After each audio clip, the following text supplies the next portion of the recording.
दोस्तों ये सैल्यूट है ऑनरेबल गुजरात हाई कोर्ट के लिए। जी हाँ, वो अपने आप में देश का पहला एक ऐसा ऑर्डर लेके आए हैं जो अपने आप में बहुत यूनिक है और वो बहुत सारे लोगों को फायदा भी देने वाला है। जी हाँ, पहला ऑर्डर वो लेके आए हैं अपने आप में, और वो भी 10 केसेस में एक साथ। जी हाँ, 10 केसेस में एक साथ वो ये ऑर्डर लेके आए हैं।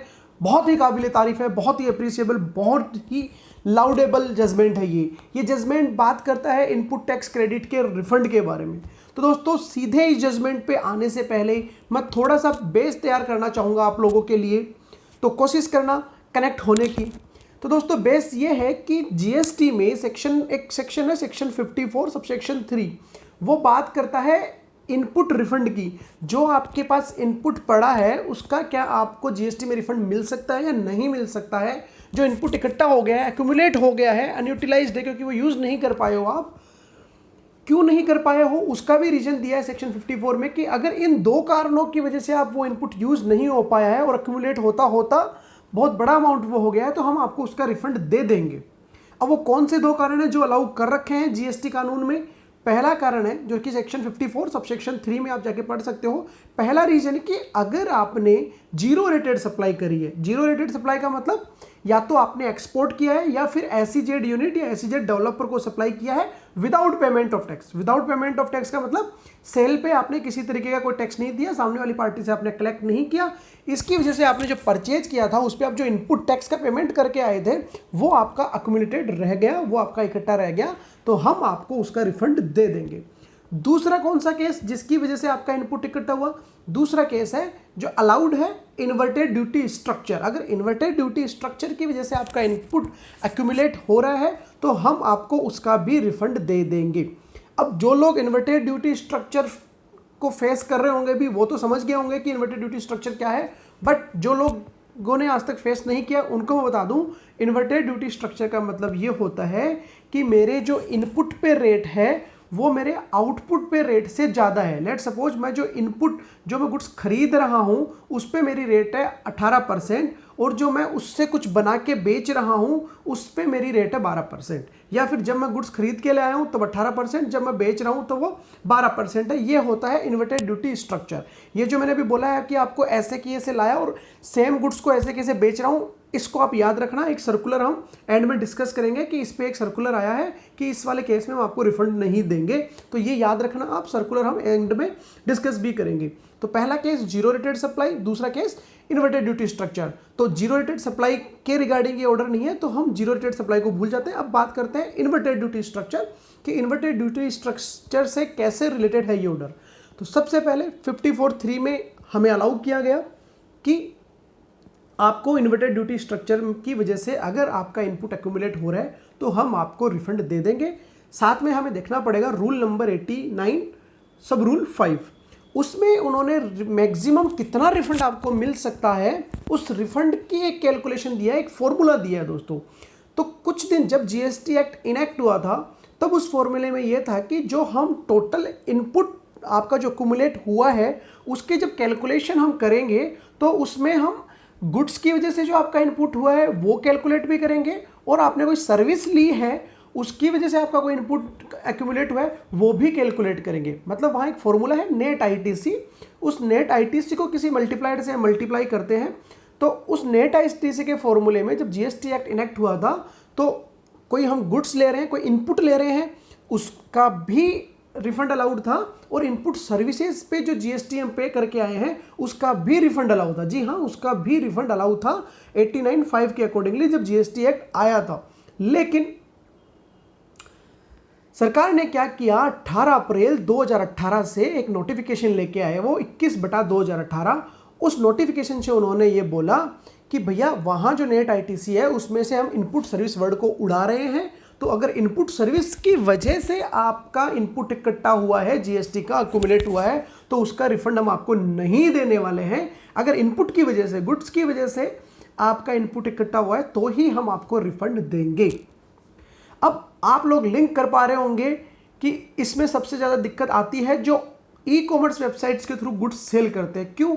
लेट सपोज वो किसी टेक्सटाइल इंडस्ट्री में है, जब उन्होंने माल परचेज किया तो 5% इनपुट दे के आए वो, और ई कॉमर्स प्लेटफॉर्म से जब उन्होंने सेल किया तो ई कॉमर्स प्लेटफॉर्म उनसे जो कमीशन चार्ज करता है उस पर 18% जीएसटी लगता है, और जब आपका माल एक्चुअली सेल हो रहा है वही आपका टेक्सटाइल से रिलेटेड माल है और उस पर 5% रेट है आउटवर्ड पे, तो आप टैक्स दो जगह दे के आए हो ऑलरेडी। जब आपने वो प्रोडक्ट परचेज किया तब आप 5% से दे के आए, वहां तक तो ठीक है, और मैं सेल भी 5% में कर रहा हूं, तो यहां तो मेरा कोई इनपुट का एकोमोडेशन नहीं होगा।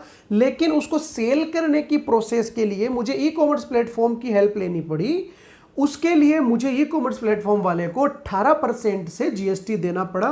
तो अब सर्विस पे भी जब मैंने 18% दिया है और मेरी सेल पे 5% है, तो ये 13% का वेरिएशन ऑटोमेटिकली हो गया। तो इसकी वजह से कुछ मेरा इनपुट डेफिनेटली एक्यूमुलेट होने वाला है। तो वो केस भी लोग काफ़ी हद तक फेस कर रहे थे, इवन वो ही ज़्यादा लोग इस केस में फॉल हो रहे थे। तो सरकार ने क्या किया था, 18 अप्रैल 2018 से नोटिफिकेशन नंबर 21/2018 के द्वारा बोला कि इनपुट सर्विसेज की वजह से अगर आपका इनपुट इकट्ठा हुआ है उसका हम रिफंड आपको नहीं देंगे। इसकी वजह से मार्केट में काफ़ी, आप बोल सकते हो कि भूचाल सा आ गया था कि भाई ये क्या हो गया, ऐसे तो हमारा इनपुट इकट्ठा ही रहेगा। तो अब तक किसी भी कोर्ट का कोई जजमेंट नहीं आया था, अब गुजरात हाई कोर्ट का जजमेंट आया है इस पे। तो दोस्तों पूरा आप बेस आपके लिए रेडी है। अब गुजरात हाई कोर्ट ने क्या बोला है इसमें, गुजरात हाई कोर्ट ने बोला है कि भैया आपको जो रिफंड देना है ना, केवल इनपुट का ही नहीं दोगे, आप इनपुट सर्विस भी इंक्लूड करोगे उसमें। जो आप नेट आईटीसी कैलकुलेट करोगे उसमें आपको इनपुट सर्विस भी इंक्लूड करनी है। तो आप ये जो एक तरह से फॉर एग्जांपल कमीशन का जो आपके खर्चा हुआ है उस पर 18% जीएसटी थी, तो इसका भी आपको, अगर इसकी वजह से जो अमाउंट एक्यूमुलेट हुआ है, रिफंड एक्यूमुलेट हुआ है, आईटीसी एक्यूमुलेट हुई है बेसिकली, उसका भी आपको रिफंड देना पड़ेगा। तो वो फॉर्मूला क्या है, वो फॉर्मूला कुछ ऐसे है दोस्तों कि सबसे पहले हमें उठाना है कि इन्वर्टेड ड्यूटी वाला हमारा कितना टर्नओवर है। लेट सपोज हमारा इन्वर्टेड ड्यूटी वाला टर्नओवर है 1000, उसको डिवाइडेड करना है हमें एडजस्टेड टोटल टर्नओवर। तो मान लो हमारा टोटल टर्नओवर है 2000, तो 1000 डिवाइडेड बाई 2000 ये आ गया 0.50। इसको मल्टीप्लाई करना है हमें नेट आईटीसी से। तो लेट सपोज अगर ये अमेंडमेंट नहीं करते और इनपुट सर्विस का भी हमें रिफंड मिलता रहता तो क्या होता, मान लो 0.50 आपका मल्टीप्लायर आ गया, नेट आईटीसी सारी आईटीसी मिला के लेट सपोज आपकी आईटीसी थी 200 रुपये की, तो 200 मल्टीप्लाई बाई 0.5, तो आपको जो इनपुट मिलता वो कितना मिलता, 100 रुपये का, माइनस जो आपने इन्वर्टेड ड्यूटी पे जो आप अमाउंट दे के आए हो, जो आपकी आउटवर्ड सप्लाई है, आउटवर्ड सप्लाई के लिए तो फॉर्मूला बोलता है, आउटवर्ड सप्लाई तो आपकी गुड्स की भी हो सकती है और सर्विस की भी हो सकती है। तो लेट सपोज आप आउटवर्ड सप्लाई पे टैक्स दे के आए हो 20 रुपये, तो अभी पहले जो हमारा मल्टीप्लायर था 0.5, इसको हमने मल्टीप्लाई किया था नेट आईटीसी से, जो कि हमारे केस में थी लेट सपोज 200 रुपीज़। तो इसको मल्टीप्लाई करने से आ गया हमारा अमाउंट 100 रुपीज़, और हम जो आउटवर्ड सप्लाई पे इन्वर्टेड वाली पे हमने जो टैक्स दिया था लेट सपोज वो है हमारा 50 रुपीज़। तो 100 माइनस 50, 50 रुपये का हमें पहले रिफंड मिलता। बट अमेंडमेंट करने से क्या हुआ, अब मान लो कि जो नेट आईटीसी थी हमारी, नेट आईटीसी 200 रुपये थी, उसमें से ये मान लो कि 100 रुपये तो इनपुट सर्विसेज की थी और 100 रुपये गुड्स की थी। तो 100 रुपये इनपुट सर्विसेज वाली हम इंक्लूड नहीं करेंगे। तो हमारा जो मल्टीप्लायर आया था 0.5, इसको हमें अब मल्टीप्लाई करना है 100 से, तो कितना अमाउंट आ गया 50 रुपीज़। और आउटवर्ड सप्लाई पे हमने कितना टैक्स दिया था इन्वर्टेड वाली पे, उस पर भी 50 रुपीज़, तो 50 माइनस 50 0, तो हमें कोई रिफंड ही नहीं मिल पा रहा था बेसिकली। तो ये एक इश्यू आने की वजह से लोगों के इनपुट तो एक्यूमुलेट होते गए बट उनका रिफंड नहीं मिल रहा था। अब दिक्कत ये आ रही थी कि भैया हमारी बुक्स में असेट तो दिख रही है कि input input input input, but जब उसका रिफंड ही नहीं मिलने वाला है तो असेट का हम करें क्या। दूसरा दिक्कत यह आ रही थी कि अगर हम उसको खर्चा मान लेते हैं, उसमें प्रॉफिट मार्जिन जोड़ते हैं, तो आप हमें एंटी प्रॉफिटरिंग में भी फंसा सकते हो कि भैया आपने इनपुट को अपना खर्चा कैसे मान लिया, उस पर आपने मार्जिन कैसे जोड़ दिया, आपने तो जीएसटी में इनपुट का tax benefit he pass on नहीं किया फाइनल कंज्यूमर को, तो आप हमें वहां एंटी प्रॉफिटरिंग में भी उलझा सकते हो। दूसरा, हालांकि एंटी प्रॉफिटरिंग की बात गुजरात हाई कोर्ट ने नहीं करी, this is my humble opinion. दूसरी बात, हमारी वो सेट खड़ी होती जा रही है जिसकी कोई लिक्विडिटी है नहीं। तो गुजरात हाई कोर्ट ने साफ शब्दों में कहा कि भैया रिफंड के लिए नेट आईटीसी कैलकुलेट करते समय इनपुट सर्विसेज भी आपको इंक्लूड करनी चाहिए और उसका भी रिफंड देना चाहिए। तो this is the half way. अभी बात है कैपिटल गुड्स की। कैपिटल गुड्स का रिफंड अभी भी ये लोग नहीं दे रहे हैं। मेरे हिसाब से इनको कैपिटल गुड्स का भी रिफंड इसमें इंक्लूड करना चाहिए। वो क्यों? जैसे कि हम सब देख रहे हैं, अभी आत्मनिर्भर भारत की बात चल रही है, एमएसएमई के लिए इतने प्रमोशन चल रहे हैं, बोल रहे हैं कि भैया आप आओ, मैन्युफैक्चरिंग यूनिट सेटअप करो, नया बिजनेस स्टार्ट करो, हम आपको लोन देंगे XYZ, बहुत सी बड़ी बड़ी बातें चल रही है। तो भाई जब मैं कोई यूनिट एस्टेब्लिश करने जा रहा हूं तो डेफिनेटली मुझे प्लांट एंड मशीनरी खरीदनी पड़ेगी, जो कि मेरे लिए कैपिटल गुड्स होगा। इनिशियल स्टेज पे जब मैं उस कैपिटल गुड्स पे ले सपोज 28% टैक्स दे के आ रहा हूँ, 18% टैक्स दे के आ रहा हूँ, और मेरा मान लो कि मैं कपड़े के ही व्यवसाय में और किसी व्यवसाय में हूं जिसमें आउटवर्ड पे 5% टैक्स है, तो जो प्लांट और मशीनरी पे मैं जीएसटी देके आया हूं 18 या 28%, वो मेरा इनपुट एक्यूमुलेट होने वाला है या नहीं होने वाला है? मैं एक नया व्यापार स्टार्ट करने जा रहा हूं, मेरे को खुद अभी पैसों की जरूरत है, लोन की जरूरत है।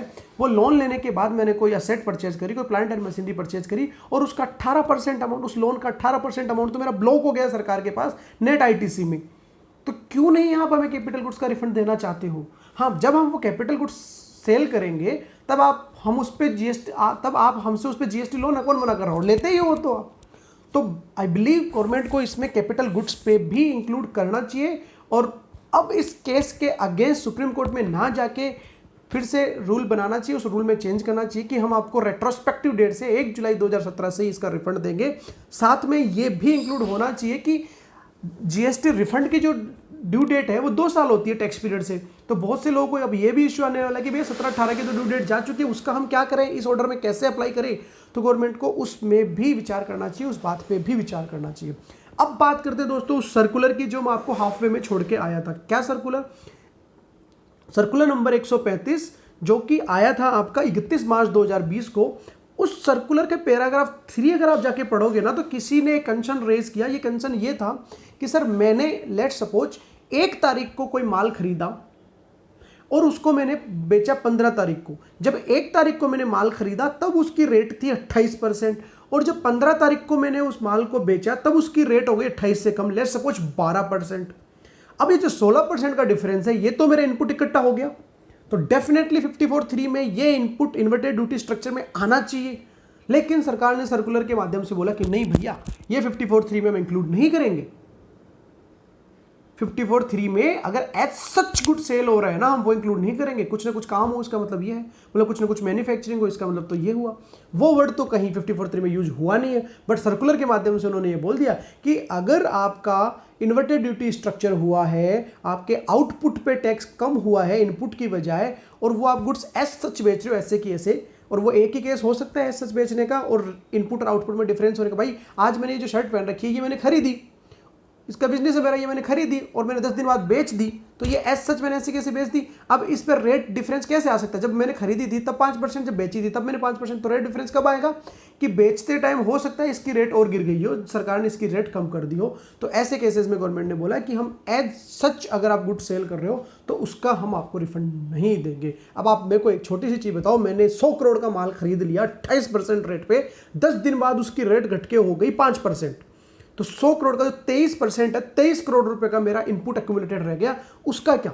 मेरी इतनी वर्किंग कैपिटल उसमें एक्यूमुलेटेड रह गई, उसका क्या? तो आई बिलीव गवर्नमेंट जो सेल्फ रिलायंट भारत की बात कर रही है, आत्मनिर्भर भारत की बात कर रही है, वो ऐसे तो नहीं होने वाला है। उनको इन सब बातों पे ध्यान देना पड़ेगा कि अगर एज सच गुड्स आ रहा है उस पर भी आपको रिफंड देना चाहिए, कैपिटल गुड्स के केस में भी आपको रिफंड देना चाहिए, साथ में आपको इनपुट सर्विसेज को भी रिफंड में इंक्लूड करना चाहिए, और उसका आपको रिफंड देना चाहिए।